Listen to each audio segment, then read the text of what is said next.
यकीन करेंगे कि प्रमोद महाजन गिनती भूल गए और अटल बिहारी की सरकार चली गई? क्या आप यकीन करेंगे कि एक स्पीकर जो अपनी ही सहयोगी पार्टी का था, उसने अटल जी के साथ में ऐसा खेल कर दिया कि उनकी सरकार चली गई? क्या आप यकीन करेंगे कि एक चाय पार्टी ने अटल की सरकार गिरा दी? नमस्कार, मैं हूं नैना और आप देख रहे हैं द किस्सा। 1999 में अटल बिहारी वाजपेयी की सरकार जब गिरी तो उसका इतना दिलचस्प किस्सा है कि कहा ही क्या जाए। लेकिन वो किस्सा सुनाने से पहले एक गुजारिश जरूर है आपसे कि अगर आपने अभी तक चैनल सब्सक्राइब नहीं किया है दोस्तों, तो जल्दी से कर लीजिए। देश में 1998 के लोकसभा चुनाव हुए तो किसी पार्टी को बहुमत नहीं मिली, लेकिन बीजेपी ने बड़े दल के नाते सरकार बनाई और इस दौरान कई दलों को साधा गया, एनडीए बनाया गया। 12 महीने जैसे तैसे सरकार तो चली, लेकिन इसके बाद फिर हुआ बवाल।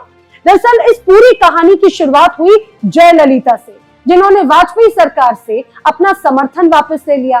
तब वाजपेयी गठबंधन की सरकार चला रहे और इस गठबंधन में जयललिता एक अहम किरदार थी। लेकिन अब आपके मन में ये सवाल होगा कि जयललिता ने समर्थन आखिर वापस लिया क्यों? दरअसल जयललिता ये चाहती थी कि प्रधानमंत्री वाजपेयी जयललिता के खिलाफ चल रहे भ्रष्टाचार के सभी केसेस, सभी मुकदमों को वापस ले ले और सुब्रमण्यम स्वामी को वित्त मंत्री बना दे। साथ ही जयललिता ये भी चाहती थी कि बतौर प्रधानमंत्री वाजपेयी तमिलनाडु में करुणानिधि की सरकार को बर्खास्त कर दे, लेकिन वाजपेयी इसके लिए तैयार नहीं हुए। बात जब जयललिता की हो रही है तो थोड़ी उस वक्त की दक्षिण पॉलिटिक्स का किस्सा भी आपको बता देती हूँ। दरअसल उस वक्त डीएमके सत्ता में थी। 1996 में तमिलनाडु विधानसभा चुनाव में एआईएडीएमके अलायंस को सिर्फ 4 सीटें, जबकि डीएमके अलायंस को 221 सीटें मिली। उस वक्त कांग्रेस एआईएडीएमके के साथ थी, लेकिन उसका खाता वहां पर खुला तक नहीं था। अब 1998 के लोकसभा चुनाव आते आते कांग्रेस और एआईएडीएमके की राहें जुदा हो गई। जयललिता ने अटल को समर्थन दे दिया। तो इस बीच 7 दिसंबर 1996 का दिन भी आपको याद जरूर दिलाना चाहूंगी, जब करुणानिधि सरकार ने टीवी सेट खरीद घोटाले में जयललिता को गिरफ्तार किया था और उन्हें 11 महीने जेल की हवा खानी पड़ी थी। जयललिता चाहती थी कि अटल तमिलनाडु सरकार को बर्खास्त कर दे।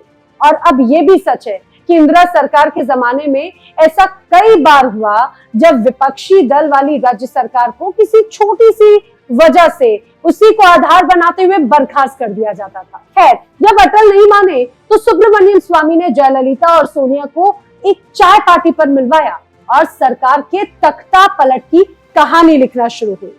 स्वामी खुद वित्त मंत्री बनना चाहते थे। जयललिता की ये मांग भी अटल बिहारी वाजपेयी ने नहीं मानी और इस चाय पार्टी के चंद दिनों के बाद ही जयललिता ने अपने मंत्रियों के इस्तीफे 6 अप्रैल को प्रधानमंत्री वाजपेयी को भेज दिए। 8 अप्रैल को वाजपेयी ने इन इस्तीफों को राष्ट्रपति को भी भेज दिया और फिर 14 अप्रैल 1999 को जयललिता ने राष्ट्रपति को सरकार से समर्थन वापसी का पत्र सौंप दिया। तब राष्ट्रपति के.आर. नारायण ने वाजपेयी से कहा कि वो सदन में विश्वास मत हासिल कर ले। वाजपेयी को उम्मीद थी कि कांशीराम जरूर उनकी मदद करेंगे। कांशीराम ने कहा भी कि वो भले ही वाजपेयी का समर्थन नहीं करेंगे, लेकिन वो विरोध भी नहीं करेंगे। उनकी पार्टी बीएसपी के पास में कुल 5 सांसद उस समय हुआ करते थे और इस बीच ओम प्रकाश चौटाला ने भी ऐलान कर दिया कि वो भी राष्ट्र हित में वाजपेयी सरकार के पक्ष में ही वोट करेंगे। उस वक्त वाजपेयी सरकार में पार्टी की आंख कान हुआ करते थे प्रमोद महाजन। पक्ष और विपक्ष के वोट गिनने, उन्हें सरकार के पक्ष में लामबंद करने और हर जोड़ तोड़ करके सरकार बचाने की जिम्मेदारी प्रमोद महाजन को ही दी गई थी। वो सारा गुणागणित कर चुके थे और इस बात को लेकर वो पूरी तरह से निश्चिंत थे कि वाजपेयी सरकार बच जाएगी। लेकिन 17 अप्रैल को वोटिंग के दिन मायावती ने घोषणा कर दी कि वो वाजपेयी सरकार के खिलाफ वोट करेंगी और तब प्रमोद महाजन को झटका लग गया। उनकी गिनती के 5 सांसद अचानक से कम हो गए, लेकिन फिर भी उनकी गिनती में इतने वोट थे कि सरकार उनकी बच जाए। लेकिन ऐन वक्त पर 2 वोट, जी हाँ, ऐन वक्त पर 2 वोटों ने वाजपेयी सरकार का खेल खराब कर दिया। एक वोट था सैफुद्दीन सोज का, जो फारूक अब्दुल्ला वाली नेशनल कॉन्फ्रेंस के सांसद थे। नेशनल कॉन्फ्रेंस के सांसद तो फारूक अब्दुल्ला के बेटे उमर अब्दुल्ला भी थे, जो सरकार के सहयोगी थे और जिन्होंने वाजपेयी सरकार के पक्ष में वोट दिया था। लेकिन सैफुद्दीन सोज ने अपनी पार्टी के व्हीप का उल्लंघन कर वाजपेयी सरकार के खिलाफ वोट किया। लेकिन प्रमोद महाजन से जो भयंकर गड़बड़ी हुई वो तो कुछ और ही थी। दरअसल प्रमोद महाजन एक वोट काउंट करना ही भूल गए थे। आखिर ये किसका वोट भूले थे ये आपको मैं बताऊं, लेकिन उससे पहले एक छोटी सी चिट का किस्सा भी जल्दी से जान लीजिए। दरअसल वोटिंग से एन पहले एक चिट आई जिसने सांसदों का ध्यान अपनी ओर खींचा। ये चिट तत्कालीन स्पीकर जीएमसी बालयोगी की तरफ से तत्कालीन सेक्रेटरी जनरल एस गोपालन की ओर बढ़ाई गई थी और इस चिट में एक ऐसे शख्स का नाम था जो वोटिंग देने वाला सांसद था, लेकिन उस वक्त तक मुख्यमंत्री भी हो चुका था और बीते कई दिनों से संसद से वो शख्स नदारद था। जी, ये शख्स थे उड़ीसा के उस वक्त के सीएम गिरधर गमांग, जिनका वोट काउंट करना प्रमोद महाजन भूल चुके थे। गिरधर गमांग कांग्रेस के सांसद थे, लेकिन 17 फरवरी 1999 को ही वो उड़ीसा के मुख्यमंत्री बने।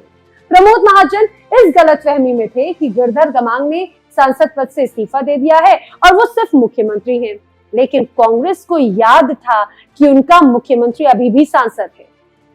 तो लंबे वक्त तक संसद से बाहर रहे गिरधर गमांग अचानक से 17 अप्रैल को लोकसभा में पहुंचे और उनकी मौजूदगी में सत्ता पक्ष में अचानक से खलबली मच गई।